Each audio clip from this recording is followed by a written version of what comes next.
पिछले लेक्चर में हमने प्रोटेक्शन ऑफ मोटर के अंतर्गत faults and abnormalities and overload protection of motor discuss किए थे। इस लेक्चर में हम लोग मोटर का शॉर्ट सर्किट प्रोटेक्शन और प्रोटेक्शन अगेंस्ट सिंगल फेजिंग इन दो टॉपिक्स को डिस्कस करेंगे। पहले हम लोग डिस्कस करते हैं short circuit protection of motor.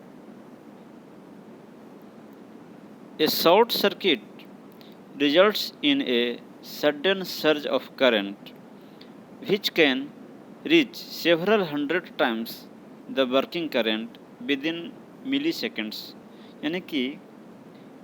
Motor में अगर शॉर्ट सर्किट होता है तो शॉर्ट सर्किट होने पे करंट जो है उसका मैग्नीट्यूड काफ़ी ज़्यादा अचानक बढ़ जाता है और नॉर्मल वर्किंग करंट की तुलना में ये सेवरल 100 टाइम्स कई 100 गुना भी हो सकता है विद इन मिली सेकेंड के अंदर। ये short circuit can have devastating effects and severely damage the equipment. यानी कि जो शॉर्ट सर्किट है वो विनाशकारी हो सकता है मोटर के लिए और मोटर को वो गंभीर रूप से डैमेज कर सकता है। HRC fuse is used for protection of small and medium size LT motors। यानी कि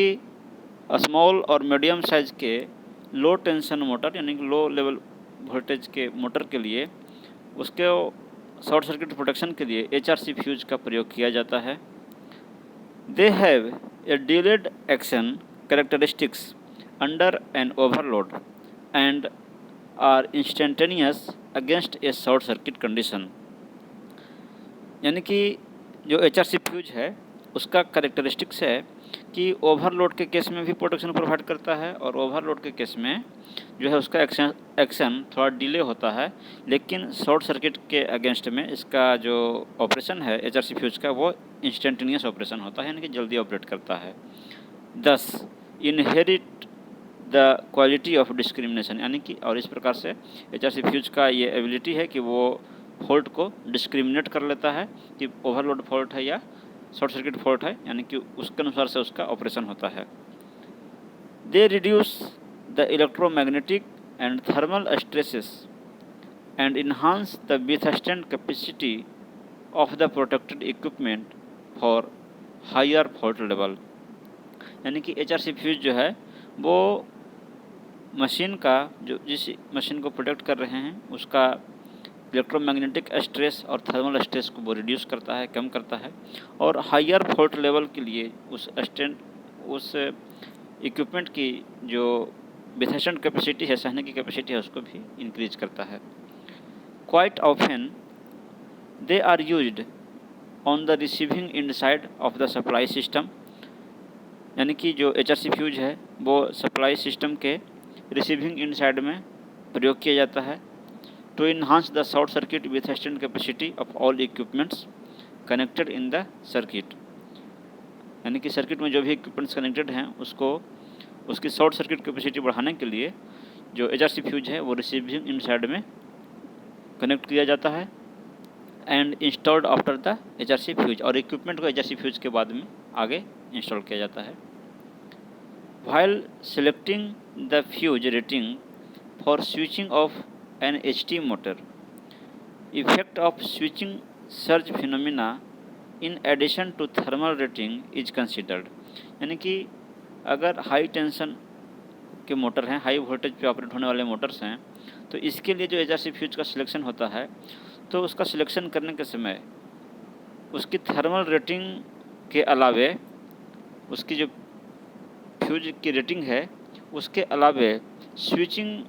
सर्ज स्विचिंग को भी, सर्ज फिनोमिना को भी कंसीडर किया जाता है। यानी स्विचिंग सर्जेस जो होते हैं उसको भी कंसीडर किया जाता है in addition to thermal rating. Thermal rating के अलावे जो सर्ज फिनोमिना है, स्विचिंग सर्ज फिनोमिना जो है, जो स्विच करने के दौरान अचानक करंट का वैल्यू, वोल्टेज का वैल्यू बढ़ जाता है, तो उस कंडीशन को भी कंसीडर किया जाता है HRC फ्यूज को सिलेक्ट करने के पहले हाई टेंशन मोटर के लिए। During a start HT motors में encounter severe switching surges on the system, यानी कि हाई टेंशन मोटर जो है वो स्विचिंग के दौरान जो है वो उसमें स्विचिंग सर्जेज हो सकते हैं, यानी कि वोल्टेज करंट का वैल्यू अचानक बढ़ सकता है, कुछ क्षण के लिए होता है। The starting inrush current on such A system can therefore have momentary very high peak, यानी कि इस प्रकार के जो इनरश करंट होते हैं जो स्विचिंग सर्ज कहलाते हैं, तो ये बहुत हाई पीक वैल्यू के हो सकते हैं मोमेंटरली, यानी कुछ क्षण के लिए। अब हम लोग डिस्कस करते हैं प्रोटेक्शन अगेंस्ट सिंगल फेजिंग। जो हमारा 3 फेज मोटर है, तो इस 3 फेज मोटर में अगर तीनों फेज में सप्लाई नहीं आ रही है, 2 फेज में किसी प्रकार से सप्लाई जो है वो डैमेज हो गई या सप्लाई नहीं आ रही है या वो डिफेक्टिव हो गया, तो जो मोटर है वो हमारा सिंगल फेजिंग कहलाता है, यानी कि जो ये कहलाता है कि ये मोटर सिंगल फेजिंग में कन्वर्ट हो गया। तो इसके अगेंस्ट प्रोटेक्शन कैसे प्रोवाइड किया जाता है, इसके बारे में हम लोग डिस्कस करेंगे। Single phasing is a condition of severe unbalance. 3 phase motor का सिंगल फेज हो जाना यह एक सीवियर अनबैलेंस का कंडीशन है, यानी कि गंभीर ये अनबैलेंस होने का कंडीशन है, क्योंकि तीनों फेज में करंट नहीं आ रही है, तीनों 3 फेज करंट है, लेकिन करंट अगर सिर्फ एक ही फेज में आ रही है, एक ही फेज वर्किंग है, तो ये सीवियर अनबैलेंस का कंडीशन है। Following are the possible causes of single phasing. Single phasing होने के कौन कौन से कारण हो सकते हैं, उस कारण निम्नलिखित हैं। पहला है immobilisation of one of the phases during operation by melting of a faulty joint, यानी कि ऑपरेशन के दौरान किसी फॉल्टी ज्वाइंट का मेल्ट हो जाना, उसके कारण भी एक फेज जो है आपका वो इमोबिलाइज हो सकता है। दूसरा है blowing of one of the fuses during a start और ए रन, यानी कि मोटर को स्टार्ट करने के समय या उसके रनिंग कंडीशन में एक या एक से अधिक फ्यूज जो है वो अगर ब्लॉक कर जाएं यानी गल जाएं, तो इसके कारण भी मोटर जो है वो 3 फेज मोटर सिंगल फेज में कन्वर्ट हो सकता है। तीसरा है डिफेक्टिव कॉन्टैक्ट्स, उसका जो कॉन्टैक्ट्स है वो डिफेक्टिव हो जाए। अब हम लोग ये जानते हैं कि सिंगल फेजिंग होने का मोटर पे इफेक्ट क्या पड़ता है। Effects of single phasing, single phasing होने का इफेक्ट क्या है। If one of the supply line is disconnected due to open circuit और improper contact in switch in running condition, then a still motor continue to run without stalling, यानी कि अगर motor को running condition में उसका कोई एक phase या 2 फेज ओपन सर्किट हो जाता है या कॉन्टैक्ट जो है वो प्रॉपर नहीं हो पाता है, तो उस केस में जो मोटर है वो, अगर मोटर रनिंग कंडीशन में था और रनिंग कंडीशन में ऐसा सिचुएशन होता है, तो उस केस में मोटर जो है वो कंटिन्यू रन करता रहेगा, सिंगल फेज से ही वो कंटिन्यू रन करता रहेगा विदाउट स्टॉलिंग, बिना रुके हुए। ऑल्दो एट हायर स्लिप, लेकिन जो स्पीड है वो कम हो जाएगी, यानी कि स्लिप बढ़ जाएगा। The motor will now draw much higher current √3 times in the healthy phases to supplement the lost phases as well as to compensate for higher losses, यानी कि 3 फेज में अगर 2 फेज डैमेज हो गए और एक ही फेज के थ्रू अगर करंट आ रहा है, तो उस केस में जो हेल्दी फेज के थ्रू जो करंट फ्लो होता है उसका वैल्यू काफ़ी ज़्यादा बढ़ जाता है, और ये लगभग नॉर्मल फेज करंट का √3 टाइम्स बढ़ जाता है। और जो बाकी 2 फेज के जो करंट थे उसको सप्लीमेंट करने के लिए, उसको पूरा करने के लिए सिंगल फेज में ही करंट का वैल्यू, करंट का मैग्नीट्यूड बढ़ जाता है। साथ ही साथ लॉसेस को भी कंपनसेट करने के लिए आपका जो सिंगल फेज में जो करंट है वो, उसका मैग्नीट्यूड बढ़ जाता है। The single phasing causes unbalanced stator current, single phasing हो जाने पे जो स्टेटर करंट है वो अनबैलेंस्ड हो जाता है, क्योंकि 2 फेज में करंट 0 हो गया, एक फेज में सिर्फ करंट फ्लो हो रहा है, या एक फेज में करंट 0 हो गया, बाकी 2 फेज में करंट फ्लो हो रहा है, तो ये स्टेटर करंट जो है वो अनबैलेंस्ड हो जाते हैं। The negative sequence components of unbalance current causes heating of the rotor and temperature rise. जब शटर करंट अनबैलेंस होते हैं तो उस केस में नेगेटिव सीक्वेंस कंपोनेंट करंट का जो है वो नेगेटिव सीक्वेंस कंपोनेंट जनरेट होता है, और वो जो नेगेटिव सीक्वेंस कंपोनेंट हैं करंट का, वो रोटर को हीट करते हैं और टेम्परेचर जो है रोटर का वो इंक्रीज हो जाता है। If the motor is switched on in a single phasing condition, it will not rotate in the absence of magnetic field similar to a single phase motor without a starting winding। यानी कि अगर motor को single phase के condition में ही start किया जाए, यानी कि 3 फेज सप्लाई अगर मोटर की है और इसका 2 फेज अगर डैमेज है, यानी 2 फेज में सप्लाई नहीं आ रही है, और मोटर अगर पहले से स्टेशनरी है यानी कि स्थिर अवस्था में यानी रनिंग कंडीशन में नहीं है, उस केस में अगर मोटर को ऑन किया जाएगा तो ये मोटर जो है वो रन नहीं करेगा, क्योंकि रोटेटिंग मैग्नेटिक फील्ड प्रेजेंट नहीं होगा। जैसा कि सिंगल फेज मोटर के केस में होता है कि बिना स्टार्टिंग वाइंडिंग के मोटर स्टार्ट नहीं होता है, उसी प्रकार से अगर मोटर स्टेशनरी कंडीशन में है तो उस केस में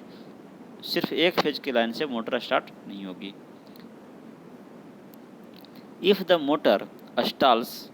during pickup it will come to standstill as a result of locked rotor. यानी कि मोटर जो है वो अगर अपना पिकअप स्पीड यानी फुल लोड स्पीड पकड़ने से पहले ही अगर सिंगल फेजिंग हो जाता है, यानी 2 फेज की सप्लाई अगर चली जाती है, सिर्फ 1 फेज में सप्लाई रहती है, तो उस केस में भी मोटर जो है वो स्टैंड स्टिल पोजीशन में आ जाएगा, यानी कि रुक जाएगा, और उसके बाद फिर मोटर आपका स्टार्ट नहीं होगा, रोटर लॉक्ड हो जाएगा। The motor will now be vulnerable to rapid burnout as the heat will be localised and may be damaged. और इस केस में फिर जो मोटर है वो आपका बर्नआउट हो सकता है, यानी कि वो जल सकता है, उसकी चपेट में आ जाएगा, और क्योंकि जो हीट है वो लोकलाइज्ड हो जाएगा, एक पर्टिकुलर जगह पे आपका हीट जो है वो लोकलाइज्ड हो जाएगा और आपका मोटर जो है वो डैमेज हो सकता है। अब हम लोग डिस्कस करते हैं प्रोटेक्शन अगेंस्ट सिंगल फेजिंग। यानी कि सिंगल फेजिंग अभी तक हमने डिस्कस किया कि सिंगल फेजिंग होने के कारण क्या हो सकते हैं और उसका इफेक्ट क्या हो सकता है। अब हम लोग डिस्कस करते हैं कि सिंगल फेजिंग से मोटर को प्रोटेक्ट कैसे किया जाता है। For single phasing protection single phasing preventers are used. Single phasing से प्रिवेंट करने के लिए सिंगल फेजिंग प्रिवेंटर का प्रयोग किया जाता है। For small Motors separate protection against single phasing is normally not provided. यानी कि अगर स्मॉल मोटर्स हैं, लो रेटिंग के मोटर्स हैं, तो उसके लिए सिंगल फेजिंग प्रिवेंटर का प्रयोग जनरली नहीं किया जाता है, not provided, as the thermal relay senses the increased current in the remaining phases due to single phasing and provide the sufficient protection. यानी कि जो लो रेटिंग के मोटर्स होते हैं तो उसके लिए नॉर्मली सिंगल फेजिंग प्रोटेक्शन अलग से प्रोवाइड नहीं किया जाता है, क्योंकि जो थर्मल रिले होता है ओवरलोड प्रोटेक्शन के लिए, यही रिले जो है आपका जो हेल्दी फेजेज है उसमें जो करंट इंक्रीज कर जाता है तो उसको ये सेंस कर लेता है और सफिशिएंट प्रोटेक्शन प्रोवाइड करता है। सिंगल फेजिंग के अगेंस्ट सफिशिएंट प्रोटेक्शन आपका जो है वो थर्मल रिले लो रेटिंग मोटर्स के लिए प्रोवाइड करता है, और इसके लिए स्पेशल सिंगल फेजिंग प्रिवेंटर की आवश्यकता नॉर्मली नहीं होती है। For large Motors and for critical installations A separate unit for single phasing protection may be required for prompt single phasing alarm या trip.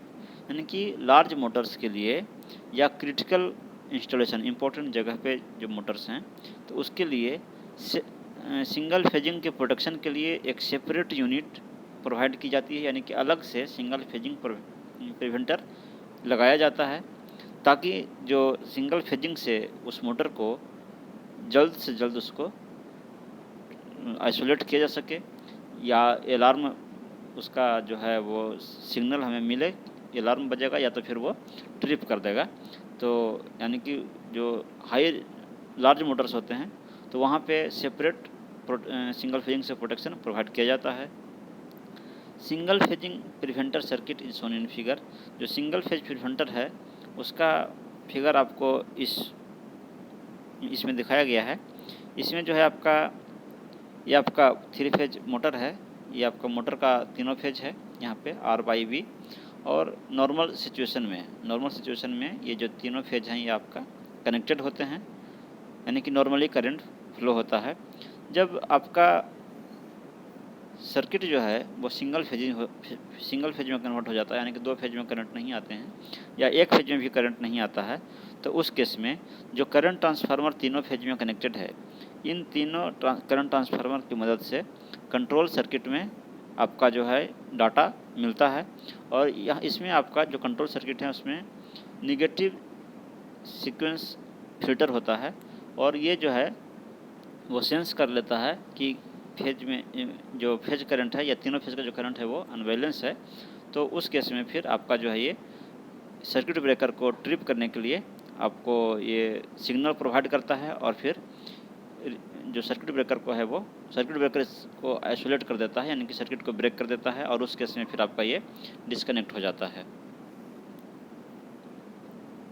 It consists of current transformers connected in each phase with control circuit, यानी कि जो single phase preventer हैं उसमें current transformer प्रत्येक phase में current transformer connected होते हैं जो कि कंट्रोल सर्किट के साथ कनेक्टेड होते हैं। The output of control circuit, यानी कि कंट्रोल सर्किट का जो आउटपुट है, is fed to level detector में फेड किया जाता है, और कंट्रोल सर्किट के अंदर जो है वो नेगेटिव सीक्वेंस फिल्टर होते हैं, और कंट्रोल सर्किट का आउटपुट जो है वो लेवल डिटेक्टर को फेड किया जाता है, दिया जाता है, which sends tripping commands to the starter or circuit breaker when the negative sequence current exceeds a preset limit। यानी कि जो कंट्रोल सर्किट में जो निगेटिव सीक्वेंस फिल्टर है तो वो उसका आउटपुट जो है वो एक लेवल डिटेक्टर को सेंड किया जाता है, और उसके बाद अगर एक लेवल से ज़्यादा अगर निगेटिव सीक्वेंस करंट है तो उस केस में जो है आपका वो सर्किट ब्रेकर को या स्टार्टर को वो सिग्नल सेंड करता है, और जो सर्किट ब्रेकर है वो फिर आपका मोटर को आइसोलेट कर देता है, यानी कि मेन सप्लाई से उसको डिस्कनेक्ट कर देता है। तो इस लेक्चर में हमने डिस्कस किया मोटर का शॉर्ट सर्किट प्रोटेक्शन और प्रोटेक्शन अगेंस्ट सिंगल फेजिंग। तो यहीं पे आपका प्रोटेक्शन ऑफ मोटर समाप्त होता है। अगले लेक्चर में हम लोग अनदर टॉपिक डिस्कस करेंगे। Thank you.